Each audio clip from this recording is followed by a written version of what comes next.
Right then, tomorrow night, 9 p.m. UK time, Chelsea are back in action once again as we take on Celtic in the second game of our pre-season tour of America. Enzo Maresca will be looking to get his first win as Chelsea manager, and despite pre-season being the perfect time to get to know your players, to try out different tactics and systems, and also to work out who may or may not be surplus to requirements once the actual season kicks in, the priority for this game, as it should every game, needs to be getting the win. And I won't lie, I was relatively disappointed that we didn't get the win over Wrexham, but let's be honest, I didn't lose any sleep over it because I saw enough, especially in that first half, to understand that with a bit more quality in depth, Enzo Maresca's Chelsea are going to be cooking this season. So, in this video, I am going to give you guys my starting 11 to beat Celtic. But people, before we get into all that, welcome back to the Joey Knight podcast. If you are new around here, at the end of the video,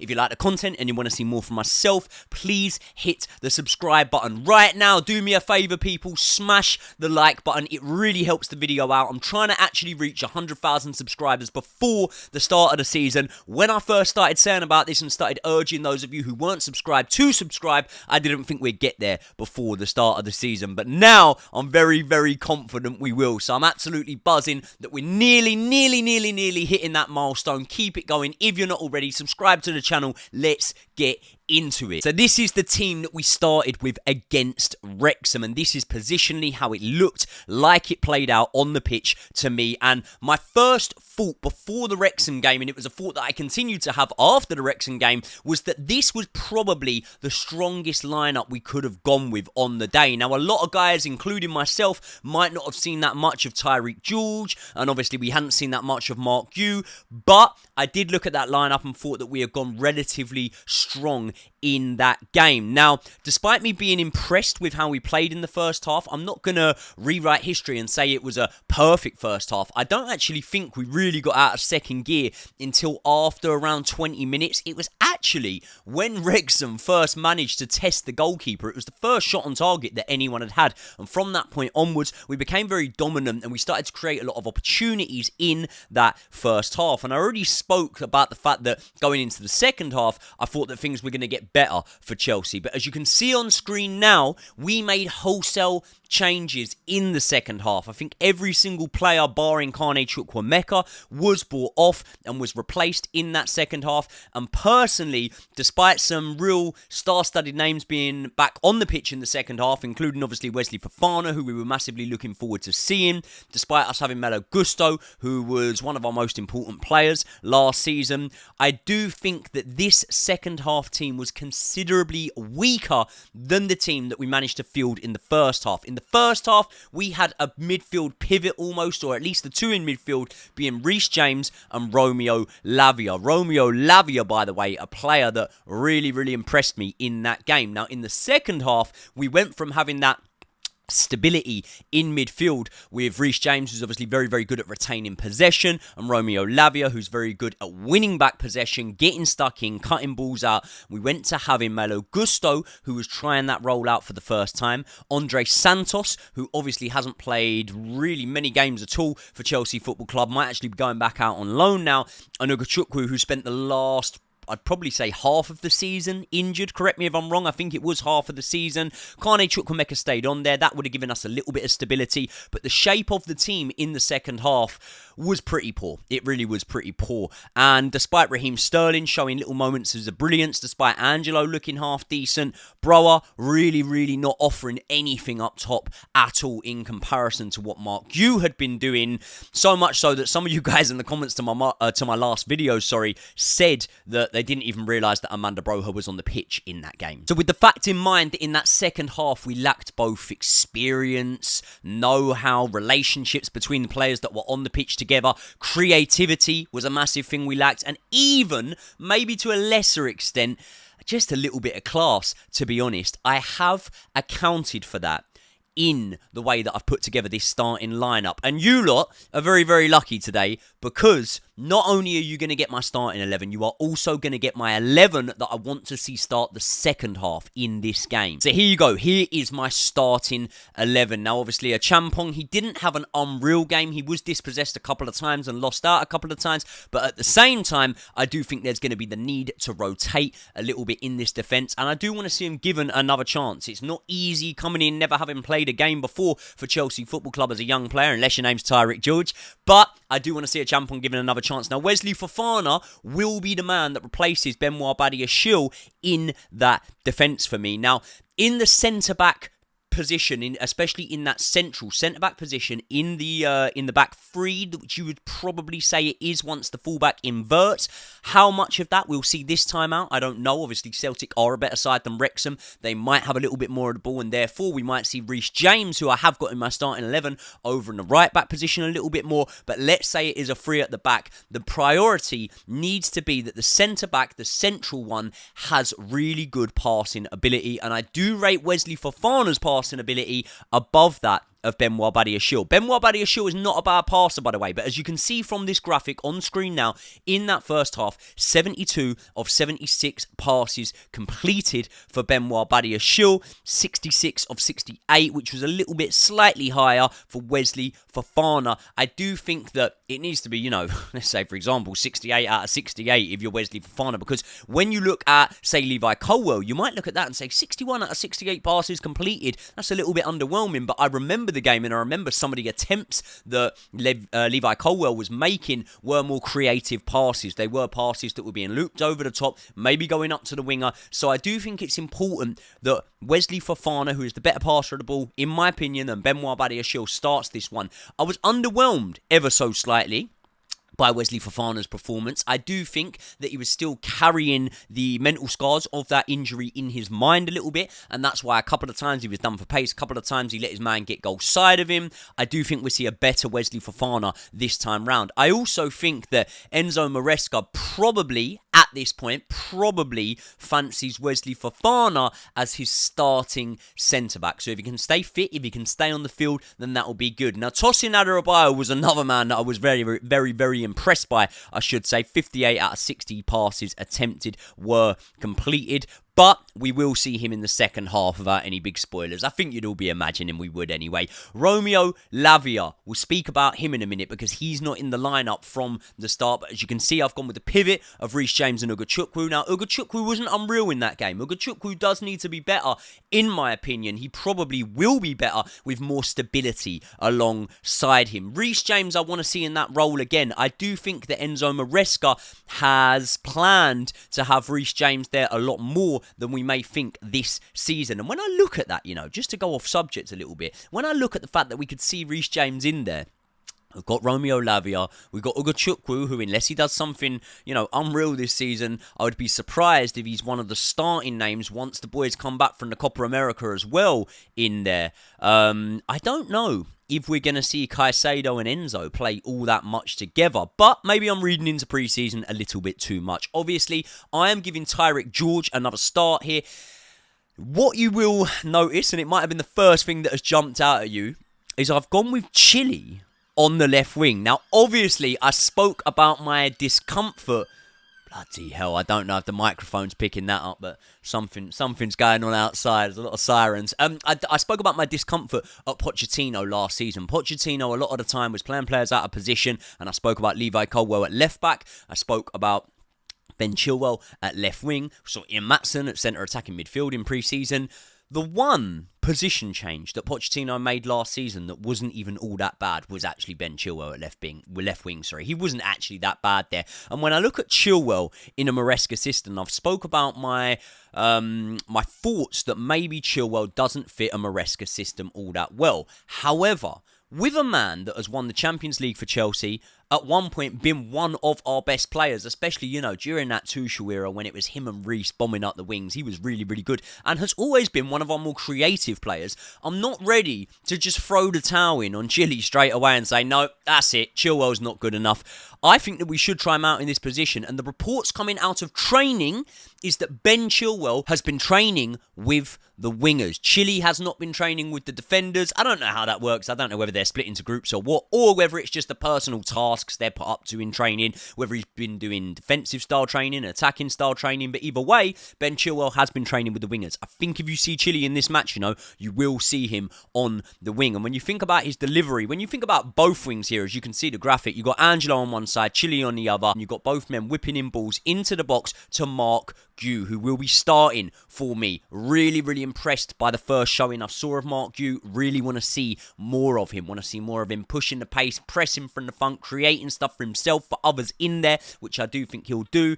And then Christopher Nkunku will be playing off the back of him. Now, this is a very loose starting lineup because I do understand that at times, maybe Chile and Tyreek George might swap positions at times, depending on where the ball is on the field, depending on what's going on. I also know that Christopher Nkunku is seen by Maresca as a player that can have more of a free role, so maybe his role will roam, maybe it will change. But for the most part, this is how I would go in the first half. I think that's a strong lineup. I think it's definitely a strong enough lineup to see us be very competitive, if not being even dominant against Celtic, and we will speak about Celtic because they're a half-decent side, good manager, good personnel, but I think that lineup should see us through the first half, and there's notable omissions in there. Obviously, Kane Chukwuemeka played a full 90 in the last game. I wouldn't have him in there from the start, but when we speak about those notable omissions, wait until you see the second half lineup, because this on screen now would be my second half lineup. Obviously, Tosin Adarabioyo coming in there, Benoit Badiashile being given another chance as the middle man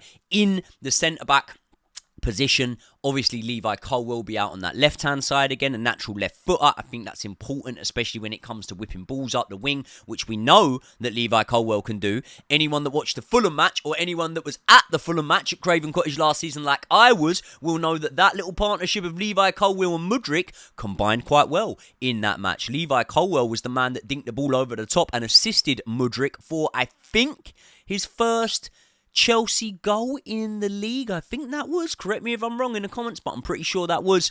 Reece James. I would have no problem with Reece James playing a full 90 in this game. You've got to remember, Reece James has now been fit for a matter of months. Probably one of the longest times he's been fit, and maybe one of the contributing factors for that has been the fact that he served the ban, didn't play that many games, and therefore hasn't had the opportunity to get injured, at least on the field, rather than the training ground. But I wouldn't be adverse to Reece James playing the full 90. I do think that we're going to try Malo Gusto out there once again, because I do think that the inverted right back could be the way we go until Cucurella joins back up with this squad, and then we'll really look at things and see how it goes. However, Reece James in a back three probably suits better than Malo Gusto in a back three. The problem with this is Reece James in the inverted role probably suits better than Malo Gusto. And what I'm going to do when I put Malo Gusto there is, instead of chucking him in with Santos and Ugachukwu, who obviously good players in their own right, but didn't have that sort of balance, that know-how, that understanding, and really, in my opinion, didn't perform that well. I know a few of you guys in the comment section repeated that. Is it repeated? You basically backed against that. You pushed against it. You said, nah, they were all right. And they were all right, but they weren't unreal, is what I'm saying. One man who I was really impressed by was Romeo Lavia. And I think having Romeo Lavia in there next to Malo Gusto obviously is going to facilitate Malo Gusto a little bit more. And you might see a better showing from Malo Gusto in that inverted role. It's only his second time, so we're not going to judge him on it. But I do think if we are going to draw some sort of comparisons as to how Malo Gusto does compared to how Reece James does in that role, we need to stick Malo Gusto with the man that helped facilitate Reece James in that role, and that is Romeo Lavia.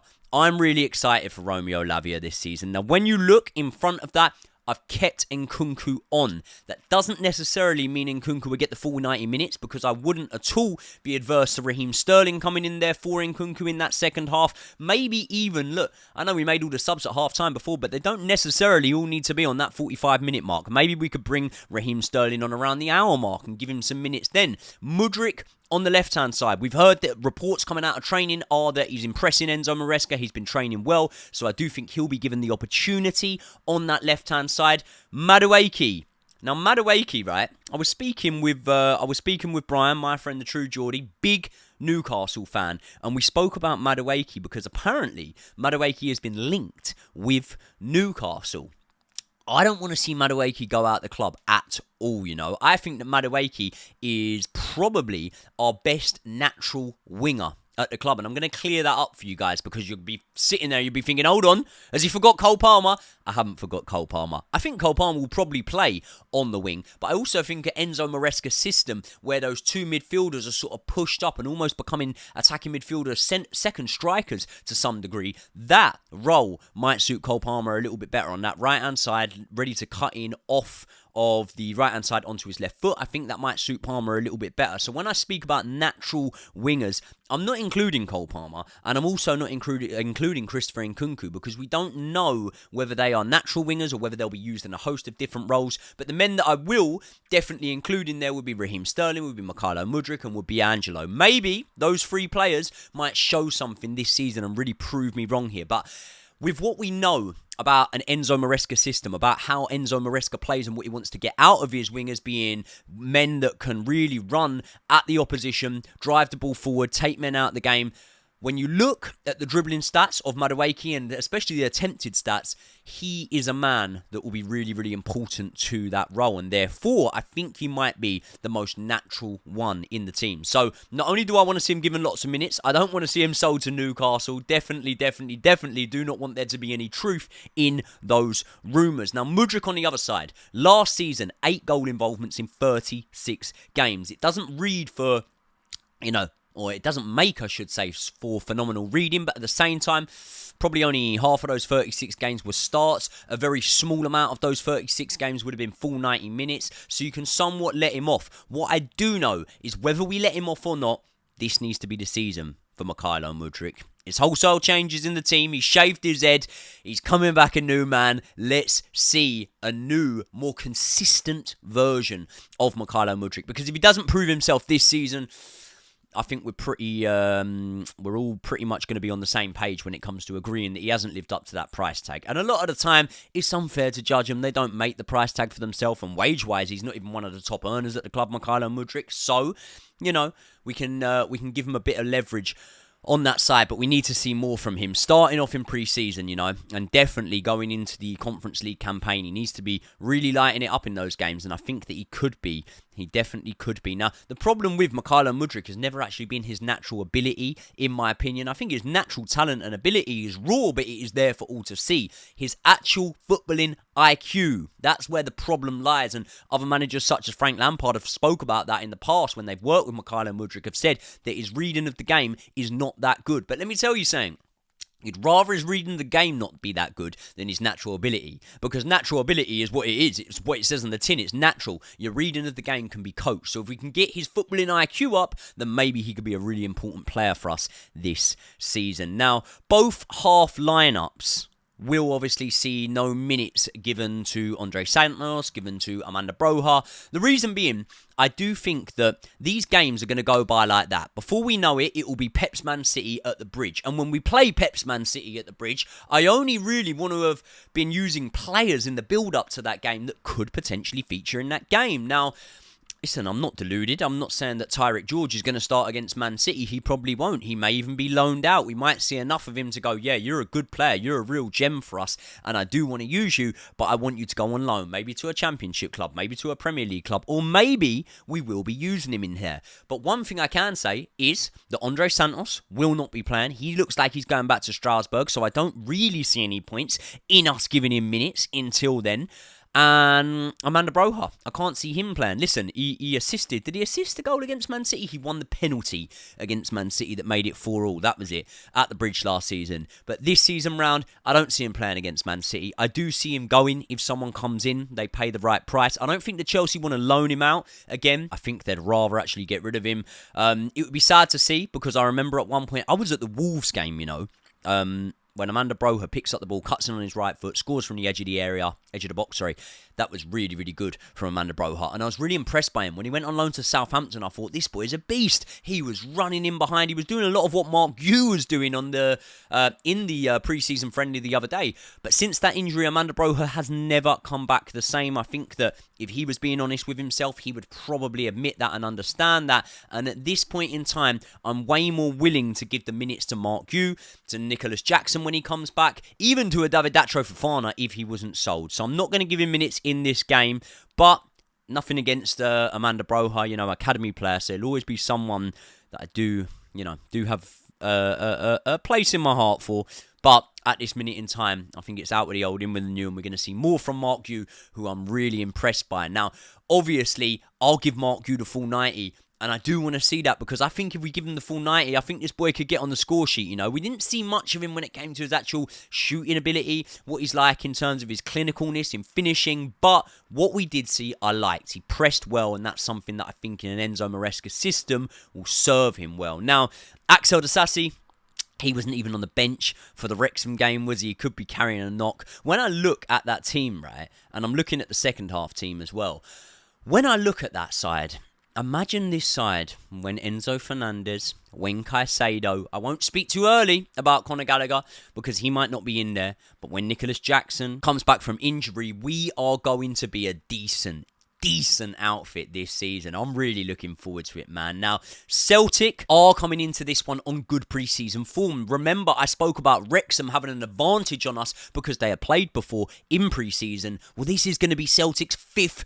game in pre-season. That's mental, isn't it? When you look at their last game against Man City, a thrilling 4-3 encounter that they won, and that wasn't the strongest Man City side, but it was a Man City side that had Haaland on the pitch, had Grealish on the pitch at times, had Ederson on the pitch, Oscar Bob, Rico Lewis. That was a decent Man City side, and it's managed by Pep Guardiola. So you'd always imagine that they would be able to get the upper hand over Celtic. They weren't able to in the end. So Celtic will push us, they will impose themselves on us at times, and they will give us a lot to think about. But we should be coming through this one here. If Chelsea fail to win, I won't be panicking the same way that Pep Guardiola wouldn't be panicking at the fact that his City side failed to beat Celtic. But I do really want to get onto some sort of momentum here. Get the wins rolling in, and then when we go in against bigger and better and tougher opposition, as we will do in the remaining games of pre-season, we can really look to start cooking here. Now, I went with a 4-1 win, I think it was, in my prediction against Wrexham. And pre-match, I don't think that sounded crazy. After the game, obviously a 2-2 draw. Had we have been a little bit more clinical in that first half, maybe we could have been out of sight. But either way, as I say, the shape folded in that second half, and we were nowhere near as good in that second half. And that's why you've seen me go with a way stronger second half lineup in this game, maybe resting a few of the key names at the start, as to what Enzo Maresca went with against Wrexham. Second half, this game is going to be way more important for us, and we're going to have the personnel on the pitch to be able to cope a little bit better, to be able to keep control of the game a little bit better. And that is why I am predicting a Chelsea win in this one. I'm going to go Chelsea 3, Celtic 1. Let me know if I'm being too optimistic with that one. You guys let me know your thoughts. Who do you want to see more of in this game? I'm guessing quite a few of you are interested to see the younger players like Tyrick George, Angelo coming in here. Am I wrong for not starting Andre Santos? I don't think that he's really going to be needing to be involved in this pre-season all that much. If he is going to go back on loan, to be honest, if he is going back on loan to Strasbourg, why not do it sooner rather than later? But I don't know. Romeo Lavia, I'm sure, is one that you lot will all be looking forward to seeing. And Christopher Nkunku, again, he could end up being the number 9 for us if Maresca tries him out there and if he does well there. But at the moment, Mark Yu, I'm also going to predict that Mark Yu gets on the scoreline in this match. Again, I might be being too ambitious. People, just a quicker one from me today. Let me know your thoughts in the comment section below. If you haven't already subscribed to the channel, smash the like on the video. I will see you all in the next one.